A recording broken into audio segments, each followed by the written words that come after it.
Final मध्ये तुम्हाला दिसतील या बंडा बॉय चषकाच्या। अयूब शेख अजूनही क्रीज वरती बघायला मिळणार आणि जर त्याने मॅच फिनिश करून दिली तर मंगेश गोरे यांच्याकडून 1000चा कॅश प्राइज दिला जाईल। ते ऑन साइडला खेळण्याचा प्रयत्न, चांगला बॉल बघायला मिळाला, गोलंदाजीसाठी आलाय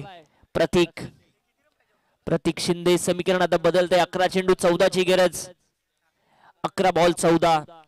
स्थानिक खेळाडू आलाय, माथेरानचाच खेळाडू आहे प्रतीक, चांगली कामगिरी करावी लागेल या सामन्यामध्ये।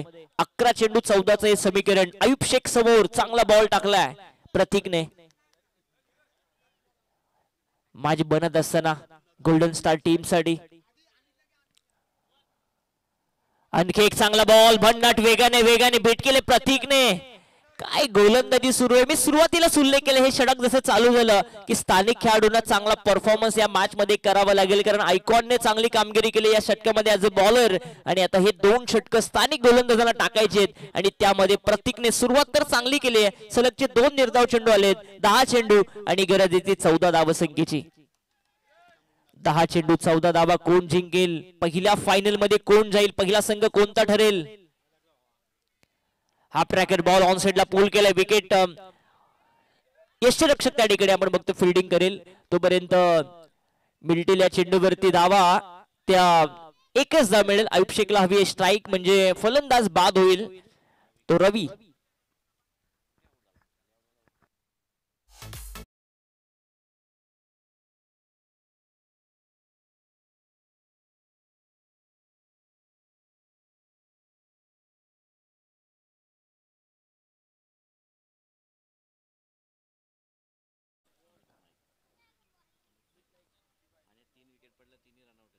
तो अमित नाईक बॅटिंग साठी जातोय, ISPL नुकताच तो खेळून आलाय, जे मल्हार टीम कडून। इकडगर या गावाचा हा खेळाडू अमित नाईक, पनवेल तालुक्याचा हा खेळाडू, परंतु अयूब शेख हुशार आहे, त्याला माहिती आहे लो स्कोरिंग मॅच आहे, जर एखादं चांगलं षटक टाकलं तर मॅच शेवटच्या मोमेंट पर्यंत जाऊ शकते। अशा वेळेस लोअर ऑर्डर मध्ये अमित नाईकला बॅटिंग साठी ठेवलं आणि तेच चित्र मैदानामध्ये दाखल होत असताना अमित नाईकला आपण बघतोय। आणि आता दोन्ही आयकॉन खेळाडू आपण बघतोय, 3 विकेट्स गेल्यात आणि त्यानंतर आला अमित नाईक। सामना अजूनही सोपा आहे जे मल्हार या टीम साठी, परंतु प्रतीक काय गोलंदाजी करतोय।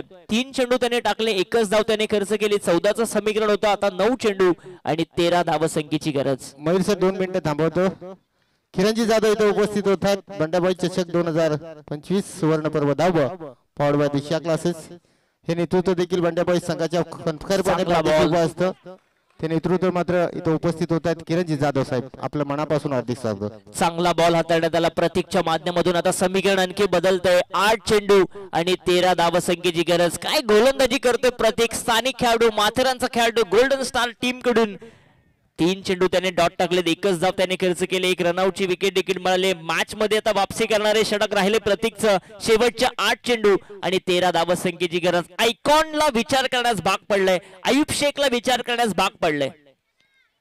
8 बॉल 13 हे समीकरण मॅच मधलं पहिली सेमीफायनल रंगत असताना इथे आडवा बॅटने खेळण्याचा प्रयत्न, you miss will definitely hit, आणि हे मॅचची सगळ्यात मोठी wicket. Ayub Shaikh back to the dugout.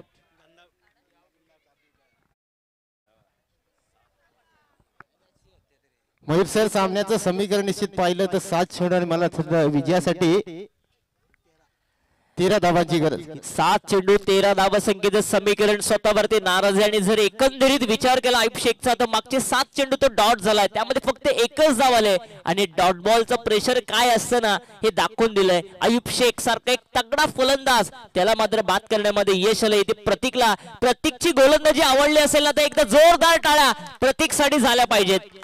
काय गोलंदाजी प्रतीकने केली आहे, आयकॉनला देखील विचार करण्यास भाग पडलाय। शेवटचे 7 चेंडू आणि 13 धावसंख्येची गरज। 7 चेंडू 13, मॅच बनत चालली आता गोल्डन स्टार टीमच्या बाजूने। कोणीही विचार केला नसेल, 31 धावा फक्त बनवायचे होते 30 चेंडू मध्ये, आणि काय कमिटमेंट दाखवली सगळ्याच गोलंदाजाने।